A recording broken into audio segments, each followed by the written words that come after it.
ബീഹാറിൽ NDA സഖ്യത്തിനൊപ്പം നിതീഷ് കുമാർ ചേരും എന്ന റിപ്പോർട്ടുകൾ തള്ളി JDU സംസ്ഥാന അധ്യക്ഷൻ ഉമേഷ് കുശ്വാഹ രംഗത്തെത്തി.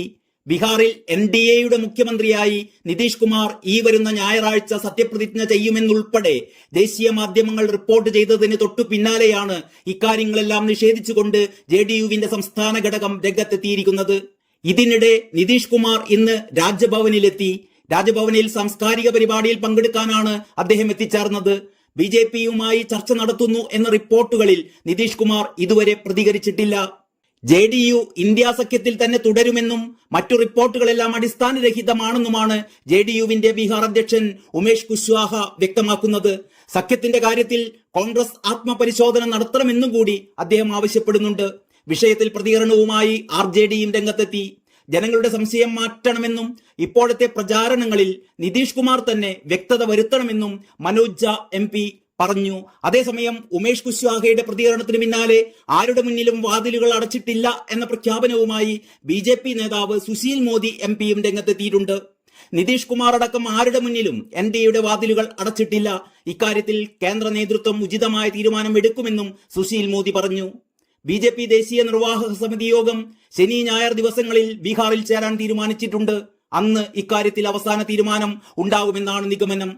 ബീഹാർ മഹാമുന്നണിയിലെ സഖ്യകക്ഷിയായ RJDക്കെതിരെ നടത്തിയ കുടുംബ രാഷ്ട്രീയ പരാമർശവും രാഹുൽ ഗാന്ധിയുടെ ഭാരത് ജോഡോ യാത്രയ്ക്കുള്ള ക്ഷണം നിരസിച്ചതും നിതീഷിനെ NDAയിലേക്ക് വീണ്ടും അടുപ്പിച്ചേക്കുമെന്ന സൂചനയുണ്ടായിരുന്നു.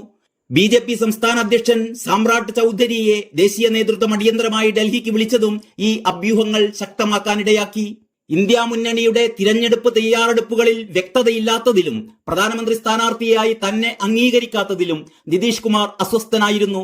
പ്രധാനമന്ത്രി സ്ഥാനാർത്ഥിയായി ദളിത് നേതാവിനെ പരിഗണിക്കണമെന്ന മമതയുടെയും അരവിന്ദ് കെജ്രിവാളിന്റെയും നിർദ്ദേശത്തിൽ ക്ഷുഭിതനായ നിതീഷ് മുന്നണി കൺവീനർ സ്ഥാനവും നിരസിച്ചിരുന്നു.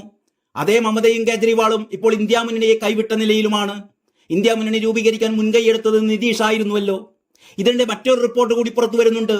NDAയുമായി ചേർന്ന് നിതീഷ് കുമാർ സർക്കാർ രൂപീകരണ ചർച്ചകൾ സജീവമാക്കി എന്നതാണ് ആ റിപ്പോർട്ട്. മുഖ്യമന്ത്രി സ്ഥാനം നൽകണമെന്ന് നിതീഷ് ആവശ്യപ്പെട്ടിട്ടുണ്ടത്രേ.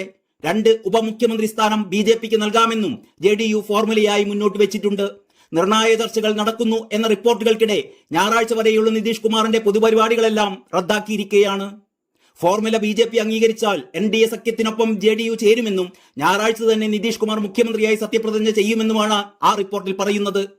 ബീഹാറിൽ ദിവസങ്ങളായി തുടരുന്ന രാഷ്ട്രീയ നാടകത്തിൽ അന്തിമ തീരുമാനം എന്തായിരിക്കും എന്നാണ് ഇനി കണ്ടറിയേണ്ടത്. NDAയുമായി ചേർന്നുള്ള പുതിയ സർക്കാർ രൂപവൽക്കരിക്കുന്നതിന് മുന്നോടിയായി നിലവിലെ മഹാസഖ്യ സർക്കാർ നിതീഷ് കുമാർ പിരിച്ചുവിടുമെന്നും റിപ്പോർട്ടുകളുണ്ട്. News desk Kalakaumudi.